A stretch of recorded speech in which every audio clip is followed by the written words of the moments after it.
Welcome everyone, thanks for coming. How many of you have heard about lean methodology before? Okay, so it's great. So I want to talk to you about is a system that's kind of based on those principles, and how that can be used to engage your staff, your workers, your volunteers, in coming up with ideas where they can start to implement some ideas instead of it being put on by the supervisors or managers for being responsible. Okay, so I'm going to walk through a little system and then see what elements of this already exist in your organization, and maybe which ones you maybe consider adding or enhancing the way in which you do it. So I've got a couple of videos to show as well. I'm Brion Hurley. I run a business in Oregon called Business Performance Improvement. I also have a group that I work with in Portland that's called Lean Portland. And our group is a volunteer organization of practitioners like myself. I spent 18 years in aerospace, and most of that time was just learning and understanding these concepts and tools on what large corporations are doing around improvement work. But as I started going further in my career, I started realizing that these concepts work for a lot of things, not just big companies looking to save money. They actually develop environmental problems and social issues. And so that got me really interested in sustainability and nonprofit work. And there was a group in Portland just kind of getting started where we were trying to teach these concepts to nonprofits who maybe can't afford their own consulting or training. So I'll talk to you about my work with Rebuilding Center. Many of you have heard about them. Habitat, Restore, there's a couple locations in Portland. Another group is called Free Geek. They actually refurbish electronic equipment, computers, laptops, monitors, mobile devices. And then another group that kind of touches on some of this, but people with barriers to employment. There's a group called Relay Resources in town that I did a little work with them as well. Also related to that, for-profit groups, there's a wallet manufacturer I was working with that was trying to be zero waste and fully sustainable. A company near Portland that takes clothing that's been returned and tries to stitch it up and repair it and resell it. And Republic Services has trash and waste management. And so a lot of those things all fall in this umbrella of kind of a different way of looking at operations that is maybe in the reverse of what I'm used to. And that's been kind of a learning curve. So I'll share some of those examples as we go through. And if you have questions, feel free to interrupt. So I just want to hit on a couple things about lean and the pillars of the concept, and then talk about what are the action plan to go and kind of build out the system. Because if you just have it be sporadic, it's going to fall apart. And it needs to be structured in some way. You don't have to have super structure, but you have to have something there that people can understand, okay, when I submit an idea, this is where it goes. And if they don't like my idea, there's a feedback loop that I understand. It's not going into a black hole somewhere. So the current state, maybe you're overwhelmed with so many ideas from your staff and volunteers that you don't know what to do with it.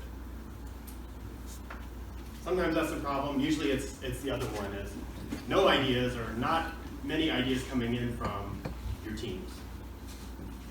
Maybe you've got a lot of ideas, but you don't have time to make the improvements because you're so busy kind of just keeping up with the day-to-day stuff. Maybe you're not able to see or identify or find all the problems that are going on. Or not sure how to fix them. Or which ones to start with. And so there's a lot of challenges I see in organizations about these types of questions. So I wanted to start off with a video. I think that's the best way to kind of explain. And I found this group in New Orleans called St. Bernard Project, who's actually gotten consulting work from Toyota. And we'll talk about Toyota here. But this kind of shows you, this happens to be most related for this audience, and gives you a little bit of an idea of what they're doing.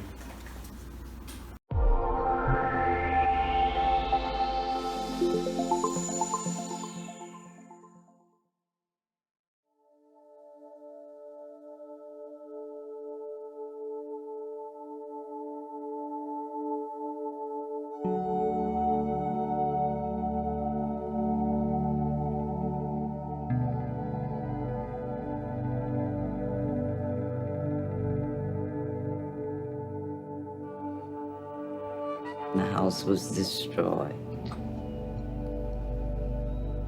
Everybody grew up in that house.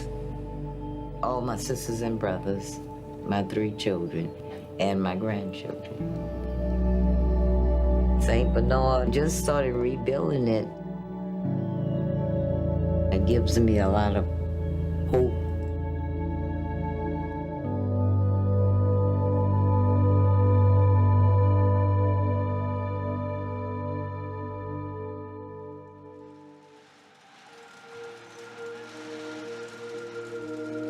Six months after Katrina, we wanted to pitch in and help out. We started building houses, the 2 of us. And people just started coming. It was so incredible. They volunteered, they donated, and that kicked off SBP. It was really an adventure, learning how to do construction.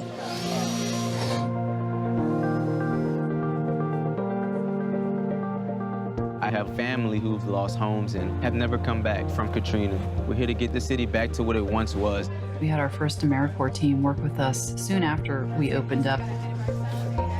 We thought with more staff and more volunteers and more AmeriCorps members and money, we would be able to see more families come home, and the exact opposite was happening. The results were getting worse.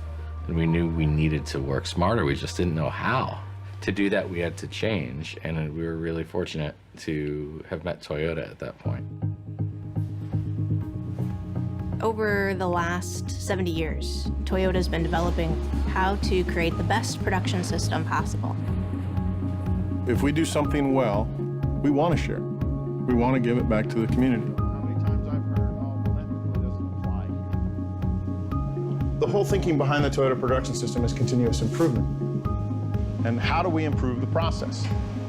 We want to get everybody back home. In Toyota, if the shop floor line stops, there's a problem. You can see it very quickly. In this kind of setting, across the whole city of New Orleans, it's not so simple to see. Before Toyota came in, we had a lot of information about our different clients' homes, but a lot of it was sort of tucked away and hidden in computers. When you have a whiteboard system that's set up, it's easy for anybody to use, it's easy for anybody to read and track all the different projects and whether they're ahead or behind. We were the good guys, right? We were successful. We had built more houses than anyone else. We didn't talk about problems. By eliminating problems, we're getting incrementally better. We fix little things all day long, and the collective of all those little things helps overall performance significantly. People said there weren't enough ladders. We named all of our ladders so that way we know, all right, we do have 2 extension ladders. We don't have to go buy another 2. Some of them we give like human names like Morty, Tuesday, Emily, Sir Step-A-Lot, Laddersaurus Rex. It was taking us 116 days to build houses before Toyota, and after it was 61 days. We reduced construction time almost by half. So, you know, that's a big difference.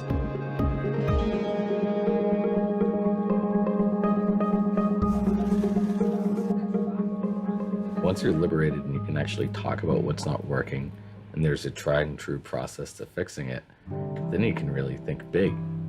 So you look at Toyota's team. If you do it well, share it. We've worked in 4 different states, training other organizations. We can change disaster recovery in America.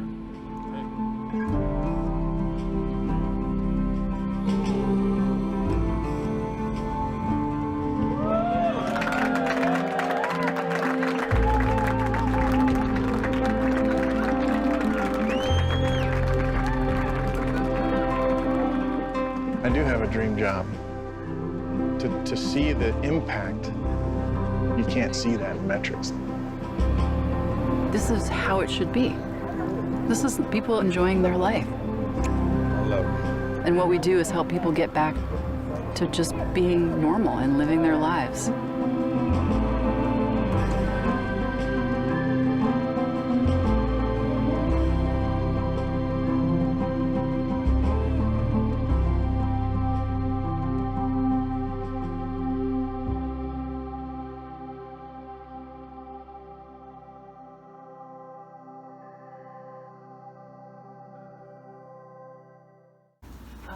Did they pay Toyota for that tree? training that I don't think you so. apply for it? Or? You know, that's a good question. I don't know how they operate. They do some government work, they do some nonprofit, and they also help their suppliers. It was set up originally as a supplier development program, but I think it's pro bono.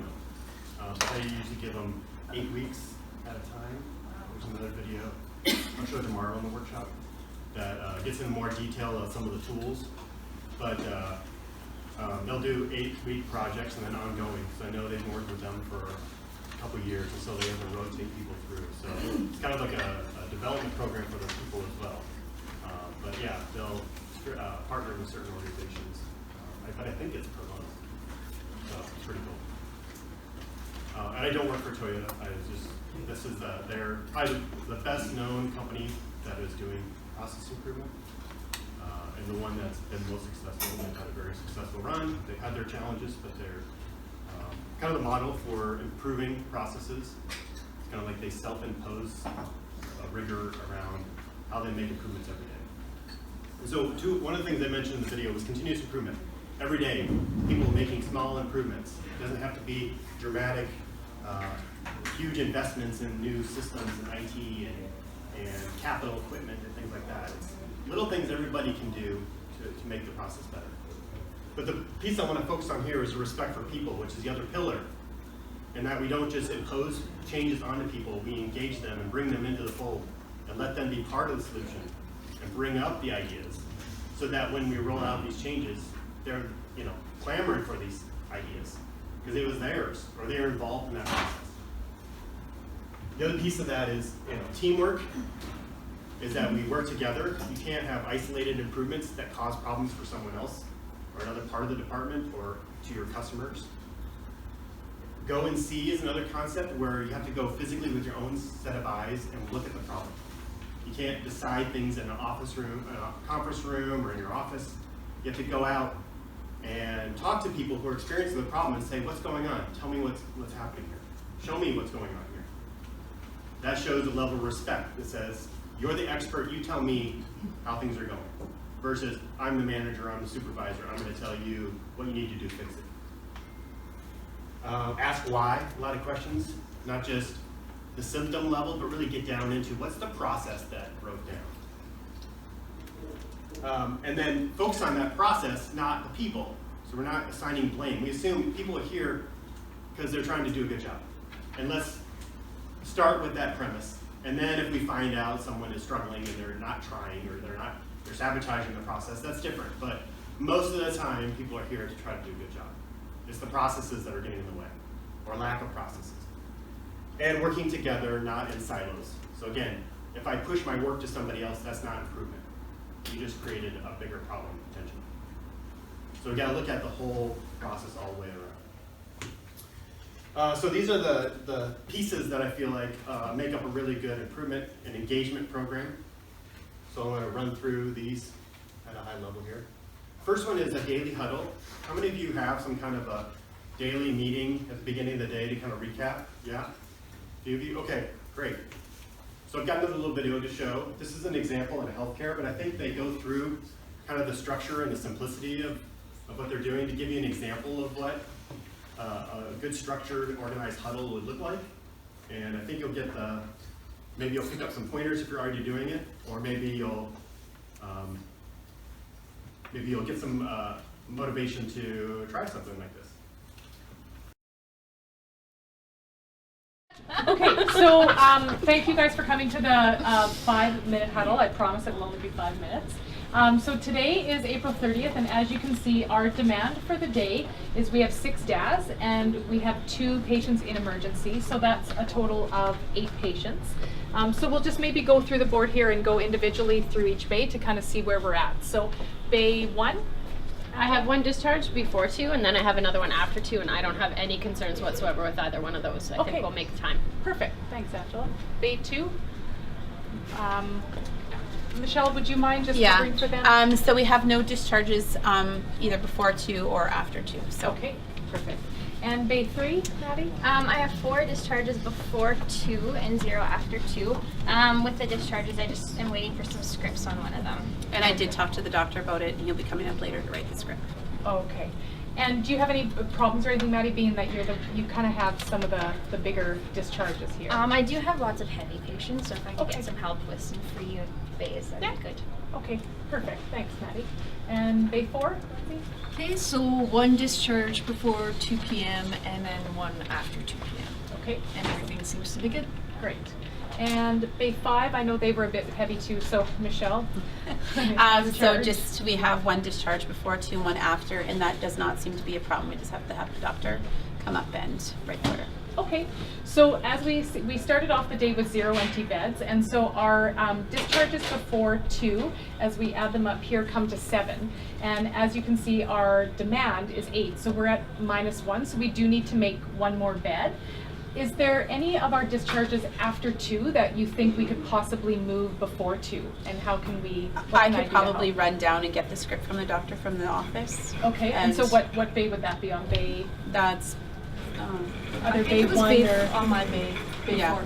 Bay 4? Okay, so we can try to move that to before 2, and then at least we'll know that we'll make our demand for the beds today. Because we did talk to our sister unit 5F, and they were unable to assist us, so we do have to make that bed. So if we can get that discharge before 2, then at least we know we have all of our, we can pull all of our patients. So I then just want to talk a little bit about our staffing. So our baseline, as you know, is 13, and today we actually had a sick call, so we're working at 12. But I did talk with Michelle, and we kind of went around the bays to see if everybody was okay, and we've decided that we were able to still function and provide safe care with 12 on today, so that's good. And then, do you need any help? So I know that Maddie, you had mentioned that because you kind of have the heavier bay in most of the discharges. Yeah. So are we able to maybe pull together, is there a bay that might be able to help Maddie with some of those discharges? Yeah, I think our bay can, since also our other discharge for the afternoon got bumped up. So we should have some free staff. So if you just want to call us whenever you need that discharge, we'll send somebody over. That would be great. Yeah. Thanks for doing that. Any safety concerns or anything? Any falls or wandering patients? Oh, I have a wandering patient. Yeah, in room 7. So if we could just all keep our eyes and ears out for him. I do have a note on his back, but he wandered a couple times last night at HS. So I just want to make sure that we're all looking for him. Okay, perfect. Thanks, Angela. And then just issues related to any equipment or supplies or anything. I actually noticed down on bay 2, one of the pot lights is flickering. So I did contact electrical today, and they're aware, and they will come and switch that out for us. Just a quick little thing on the D-1. As you know that tomorrow we have 2 D-1s, and we have 4 historically coming in. So we need to be aware that we might that we're going to have to make a couple of beds. Although I did talk to 5F, and they are actually able to take a couple of our DAS tomorrow. So we should be at 0. So that should be good. And then again, just with some hand hygiene, you guys are doing really great with that, and we're continuing to monitor that because we want 100% compliance. And again, it's just to make sure that we don't have any jewelry, any jeweled diamonds. You can wear a plain band, our nails are clean, and no polish or gel nails. So you guys have been doing really great on that, and we continue to do our 5 daily blind audits. So. And other than that, I think just as Angela had said, there was just that wandering patient. So we do just want to make sure too that that there isn't any at risk for falls or anything like that. So so far we've been pretty good on that, and there's been no staff injuries. So again, our TLR is working well. So. But I think that's probably about our 5 minutes. So thanks for coming to the huddle. And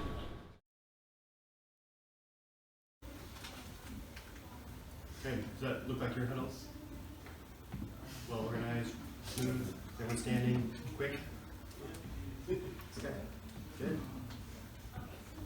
Maybe some opportunities there. So I think that's the reason that I bring up the huddle is because that's the first opportunity to kind of talk about the day before, which is maybe hectic and a lot of things happening, and there's issues going on, you don't have time, you're just trying to get through the day and get through the struggles of the day. And then the next day is your opportunity to kind of reflect back and say, you know, why did we struggle so much? Where did we have the breakdown? Is there something we could do better next time? And sometimes we forget to go back and kind of talk about that. We're just ready to jump right into the next day. But this is our opportunity to first bring up those problems and say, you know what, this has been an annoying, ongoing thing. We should really decide to go tackle that and go work on that issue. So to me, this is a good place to kind of recap the previous day and say, what's coming forward the rest of today? Can we do anything to mitigate the potential problems that are there?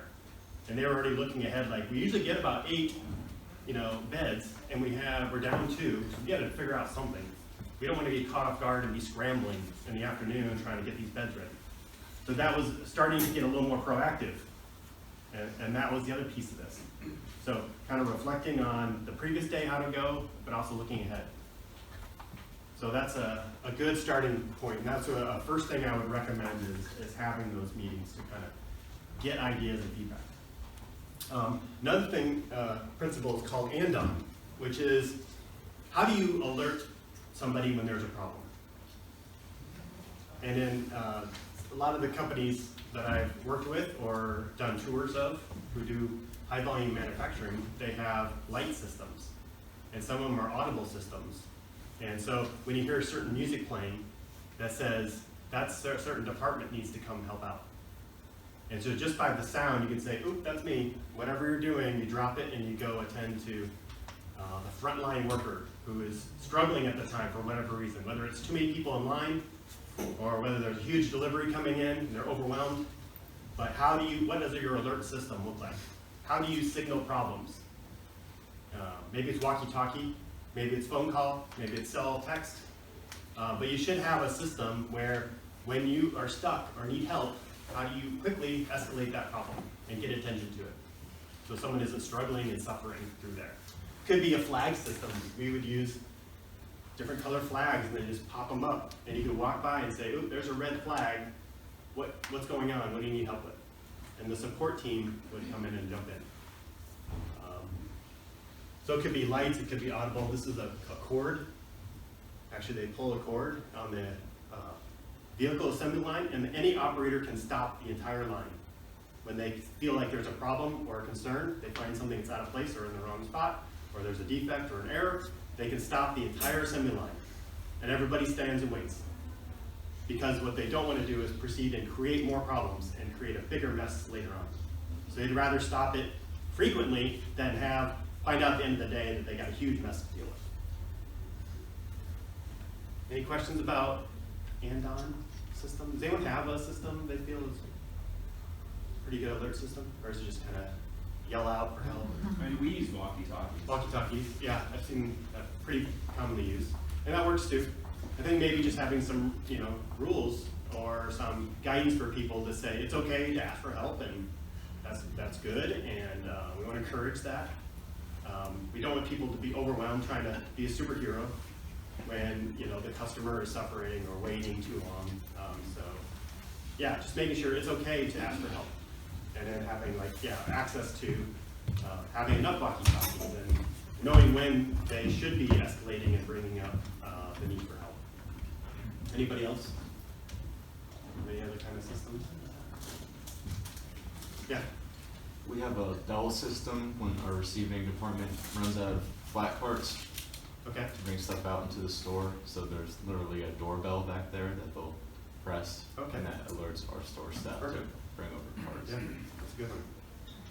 Yeah, or even just any kind of audible thing, sometimes just the hose that makes a little ding sound like at a gas station. Just kind of signal, hey, somebody's out there. We don't want people to wait, or there's an issue. Okay. So think about what that might look like. Then as we start talking through it, what we want to do is start to learn what does inefficiency look like. And what we'll call the term is waste. And there's an acronym called Tim Woods, which describes the different types of waste in the process. And I'm going to dig deeper into this in tomorrow's workshop in the morning. But anytime you see moving and transportation, we have to ask, is that the best use of our time right now? Is there a way to bring things closer? Do we have to move things? One of the things that I noticed a lot was a lot of touching multiple times of certain items. And maybe creating a new pile and then moving it over a little bit to make room for something else and then shifting it one more spot. That's a lot of motion and movement that maybe if there's a better structure in place, we don't have to waste so much time rearranging the deck chair, so to speak.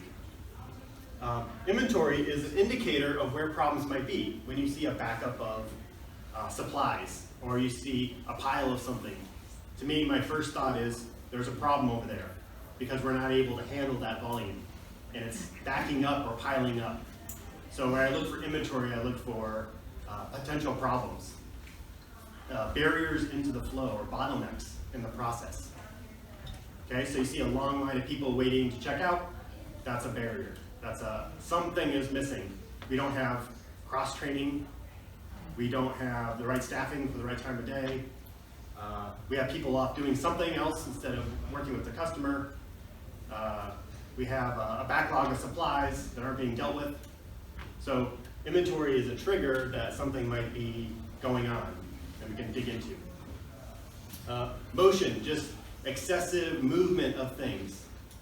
And it could be in your workspace. It could be at your desk. It could be clicking on, I gotta click through 10 different screens to get to where I want to, or I gotta download this file and convert it 3 different formats before I can get into their usable format that I need. It could be I have to jump to 7 different screens.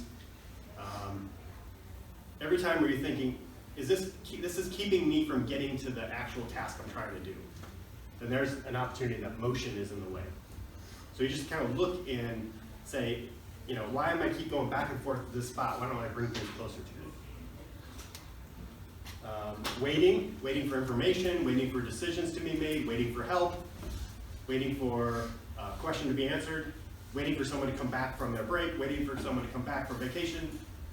That should all be triggering an idea that why is this causing a problem in our process? Is there something we can do about it? Not everything you can solve right away, but you just start to notice that, this keeps happening. Is this something we should be addressing? Over-processing sometimes is really interesting. This is going above and beyond what your customers actually care about. So you think you're doing a really good job and you put all these fancy bells and whistles on your process, and maybe you do some extra processing on your items, but your customer doesn't notice or care about it. And so all the time you're spending doing something that is not valuable to your end customer, you have to ask, why are we doing that? If they don't care about it, why do we take the time to care about it? And so you just got to go back and you got to talk to your customers and say, do you want this extra level of detail? Do you want it bundled in a certain way? Or not?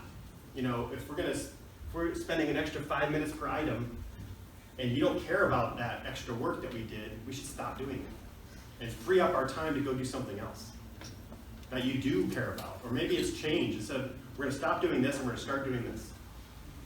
You have to have that dialogue with the customers and not just say, oh, they'll like this. Well, make sure. Ask them. And that changes over time too. It doesn't stay static, right? What used to be not very important now becomes important. And what used to be important is no longer important anymore. So your customers, they keep changing, unfortunately. Overproduction, working on something before it's needed. So, you know, you've got plenty of items already out on the floor, and you realize that someone is in the back trying to fix another item that you don't even have room for. And yet we're short on some other supplies, and nobody's working on those items. So we got a mismatch of resources at the right time. So how do we get the right thing done at the right time? And you can say, don't work on that now, we don't need those. We do need these over here. And how do we get that coordination going? So we're not making and processing and handling things that we don't need to be handling right now. Defects and errors, mistakes, that also holds up your process quite a bit. Obviously, if you have to, it means you have to fix it and do it over again. And maybe your customer is the one that finds it, so that's not good. So that's a big one that causes all kinds of other inefficiencies in your process. And the last one is, do we have the right people in the right jobs? You know, maybe we have a mismatch of skill sets, and the person who's really good with customers is in the back, and the person not so good with customers is out in front.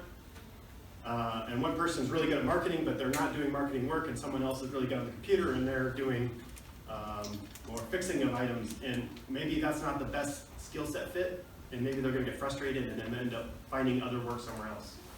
And if we can just realign with the resources and get them in the right seats, maybe they'll have a better experience, they'll be more productive, they'll like their work better.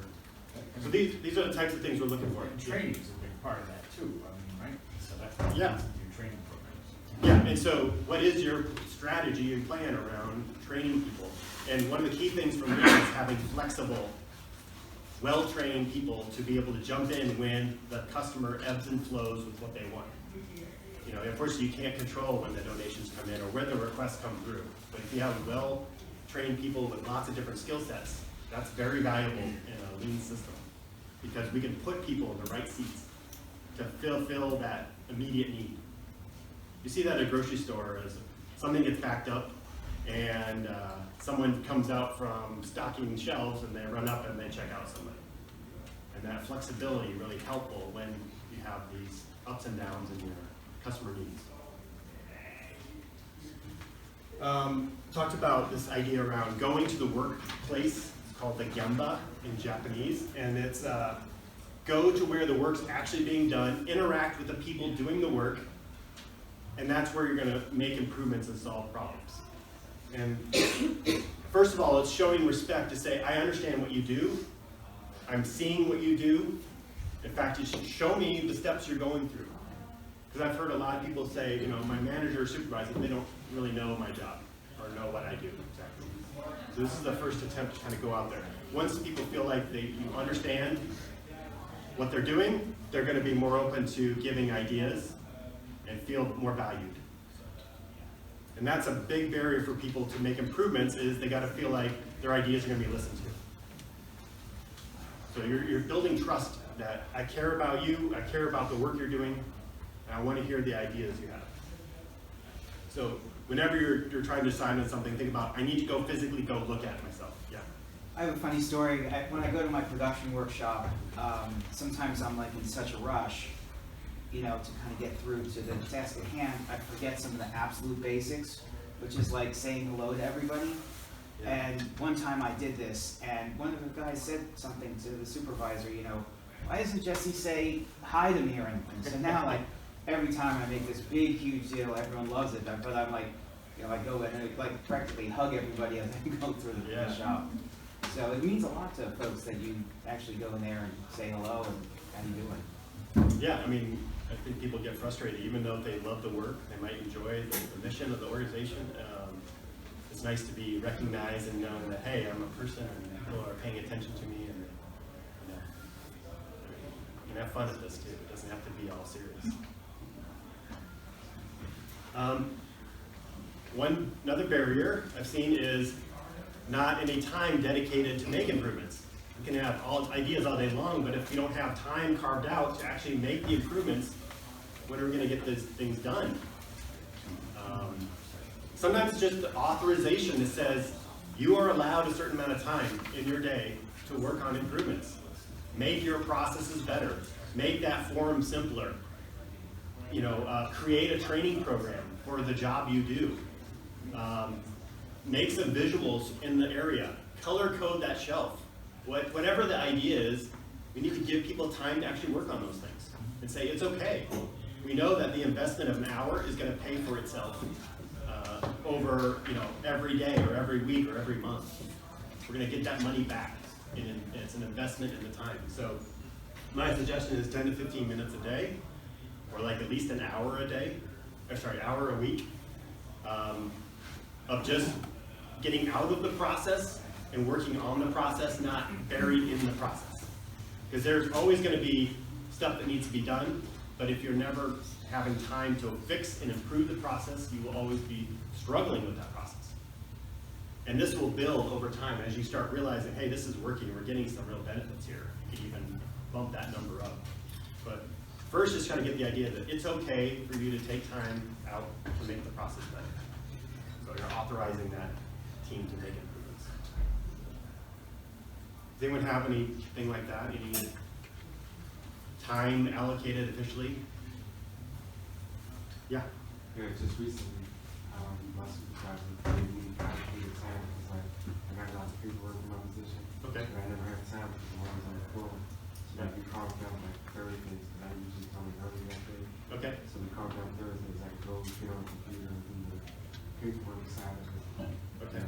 We just carved out last week where it was always a time management thing, and I couldn't keep it to go because of time. Yeah. Because everything is so, time. Yeah, no, that's great. That's just trying to get, sound like kind of aligning your time with when you can actually get the work done and kind of balancing your schedule to match, you know, when you're available to do that kind of work. But yeah, also thinking kind of the next level is when can I make that paperwork process more efficient? You know, and during that time, do I have a little bit of time carved out to say, why am I, you know, sending out these reports to people? Are they actually reading these reports? Are they opening the file that I'm sending? I'm spending all this effort on it. If no one's opening this file, why am I doing this? And that's the quickest way to save time and be more efficient is stop doing stuff that nobody looks at or cares about. So some people have done a little test. They say, I'm not going to send out that monthly report. And if nobody contacts me, that's a good sign that maybe no one's looking at it. You know, if your information is really important, someone's going to be like, hey, where's that report at? I got to finish my piece. And if no one contacts you, and I've had this many, many times happen, people realize, you know, it's kind of disappointing at first, but then they realize, okay, well, why aren't they looking at it? We'll go talk to them and find out. And they might say, I can get this somewhere else already. Or, you know, it's not providing me what I need. And then that's a good discussion to say, well, what can I do to make it useful for you? So maybe it's just changing what you do, or stop doing it because they don't need it anymore. Or maybe you can do a little bit of it that they do like, and then add more things that they don't have, that they'd like to see. And you might still save time and give them more valuable solution to what they're looking for. So we just kind of have to challenge this thing and say, is anybody using this information? Also having a, yeah, sorry.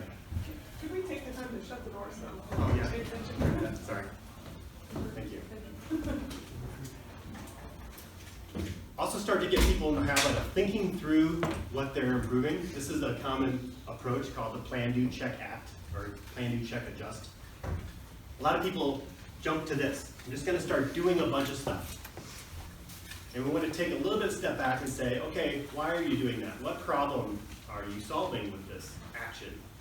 You want to rearrange the way which material gets handled when it comes off of a truck. Great. Why? What's the current problem that you think this is going to solve? Let's make sure we understand the problem first before we just throw out solutions to the problem. And then what are you going to actually do first? And can we try that out on a small scale without buying a bunch of equipment and finding out that didn't work? What can we do very simplistically to test that out first? Then let's do it, and then let's go back and look to see, did that work? Did what we decide and implement, did it actually work or not? And sometimes we find out it didn't work, or it did, or, well, it's hard to tell. We don't really have good data, or we don't have good information to know that. But that's good to at least have that discussion and say, instead of just trying a bunch of things, let's stop and reflect on what we did. Because maybe we're on the right track, we just need to keep tweaking it, or maybe it actually backfired and it got worse. And actually, that's okay. We got to let people feel like they can try things and it fails and it's not a bad thing. Because if people are afraid of making improvements, they will shut down and they won't bring up ideas because it's too risky.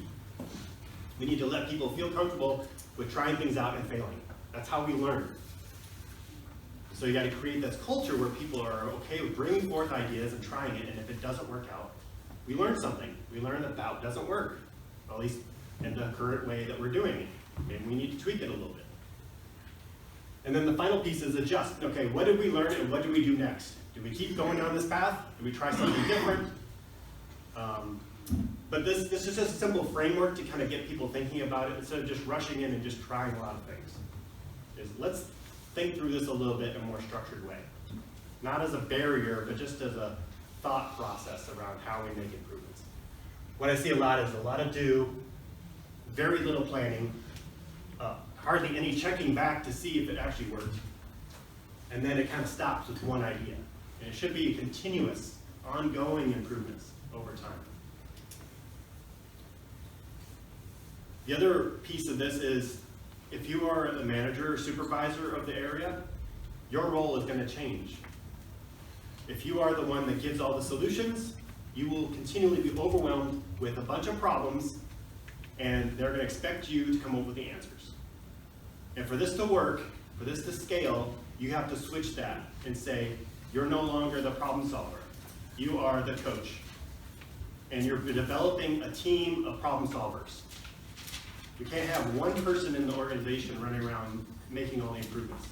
That will not scale, and you will burn out that person. But if we have a whole team of people going around making improvements and developing their problem-solving skills, that's what's going to scale up. So how do we switch the current improvement people to coaches?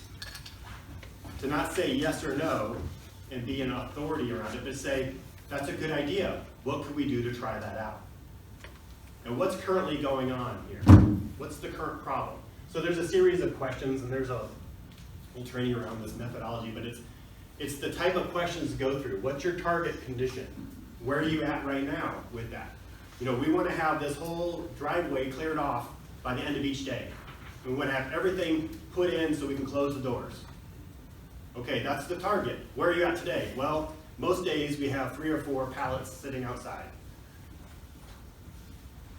Okay, then what are the obstacles, and which one are you going to start with to try to tackle?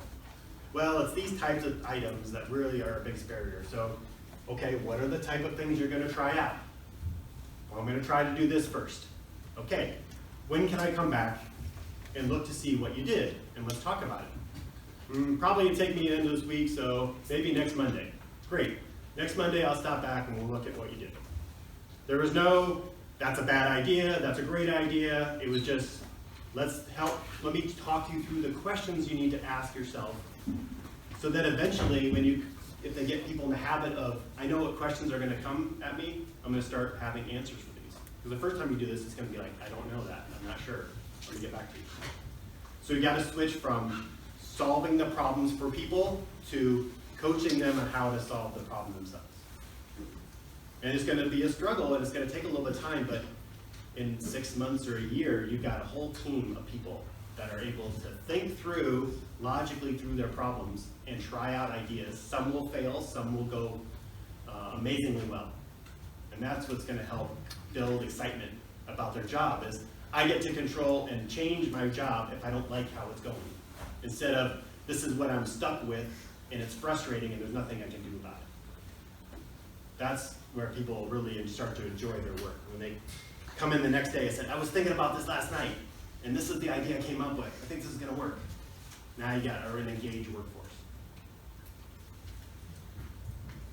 At the foundational level, too, is, do we have a process in place today to do that work? Is there a standard way of doing that job? It got mentioned a little bit yesterday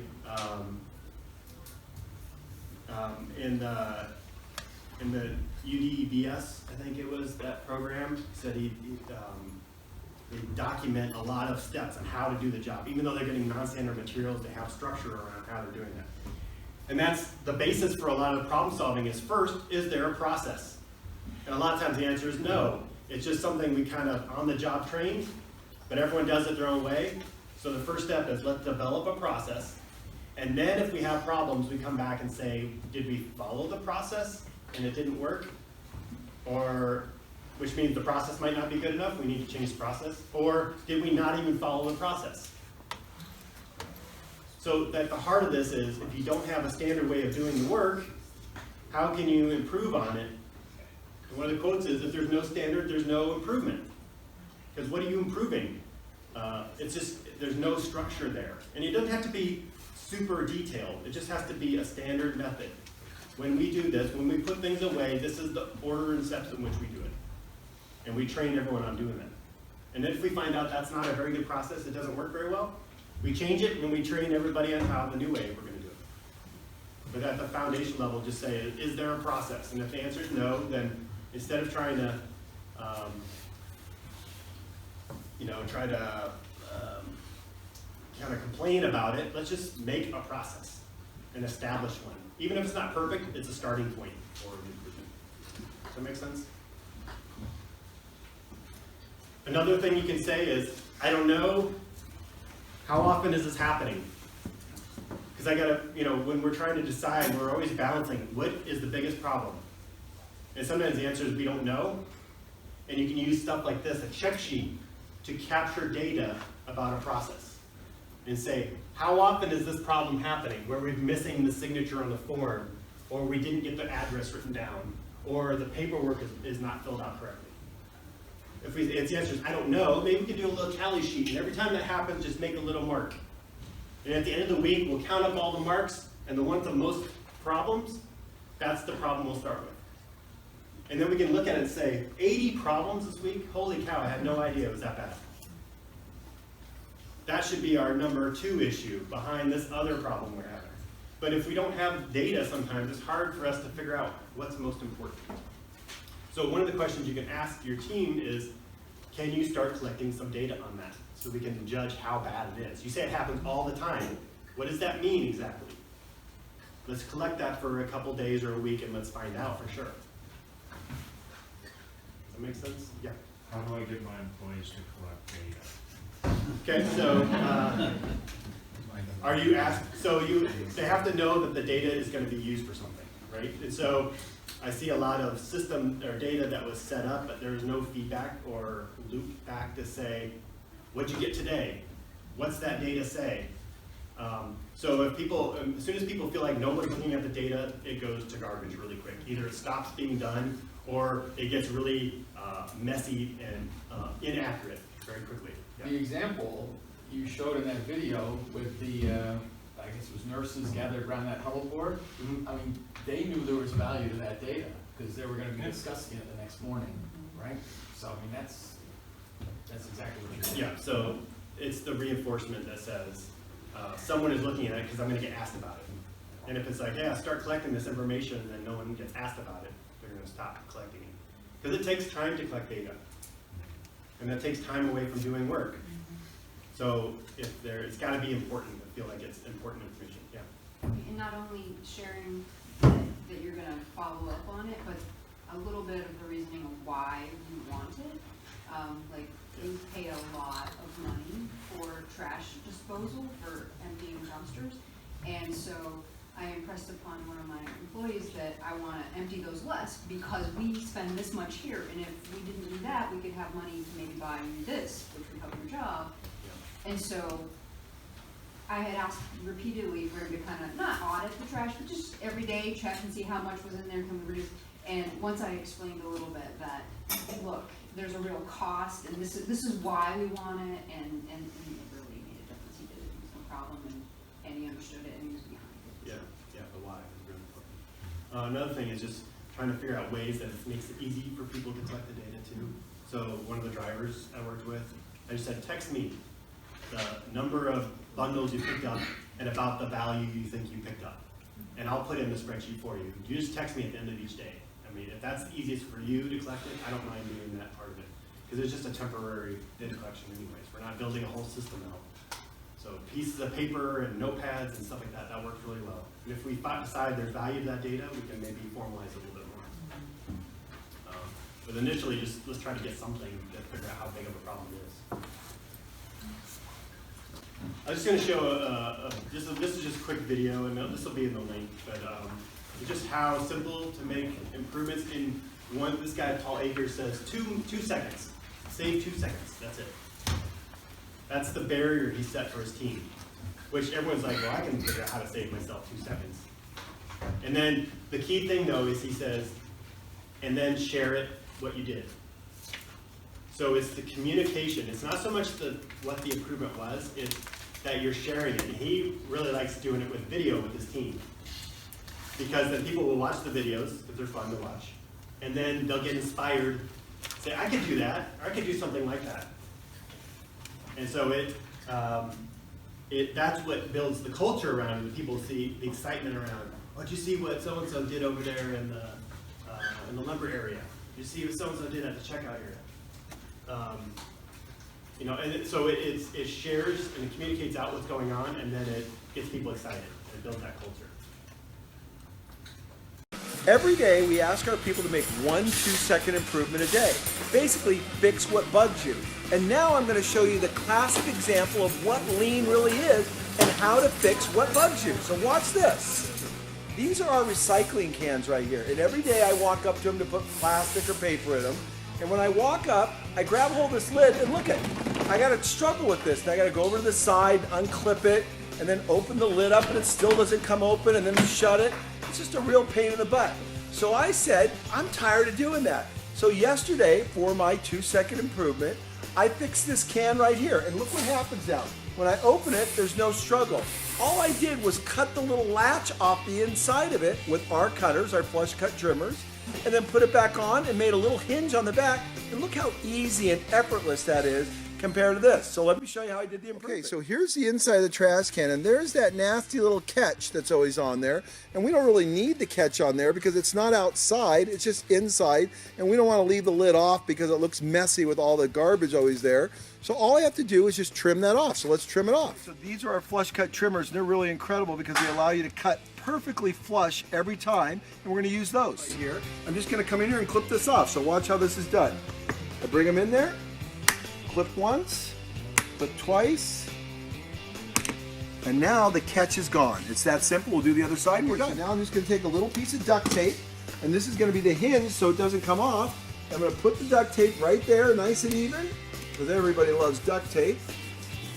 And then I'm going to bring that around underneath. I'm going to make a little slit right there, bring it around, and so now this is going to act as a hinge for this, and now the lid's not going to fall off. It's all hinged, and we're done. That's a 2-second improvement, and it's that easy. You're saying 2 seconds doesn't mean very much? Well, you know that adds up every day coming over here and struggling. So when I'm going to put my plastic water bottle in now, instead of walking up here and struggling and wasting the seconds to mess with this, I simply walk up, film, act, direct at the same time, of course, drop my bottle in, and I'm done. Those 2 seconds are valuable. When you have an entire team and staff doing that every day, imagine the recaptured waste that you can get for your company or your organization. It's unbelievable.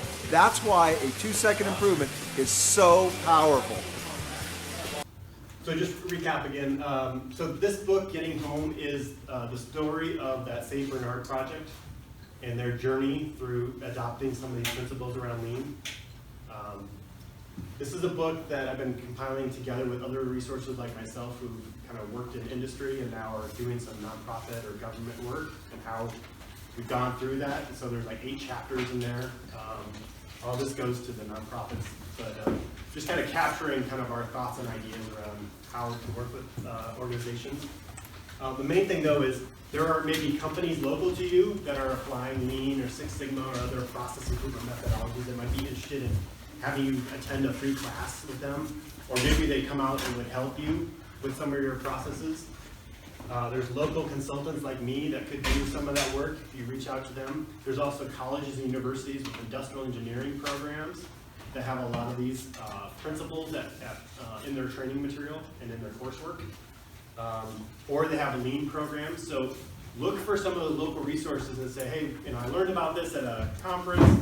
I wanted to learn a little bit more about what this entails. Because I'm trying to get some people to kind of work with more sustainability type of things and introduce these concepts a little bit deeper. And again, tomorrow I've got an hour, 45-minute workshop to kind of go into more of the principles and some of the tools around that. Okay, so these are some things you might consider adding and to enhance your current program today. Any questions? Yeah.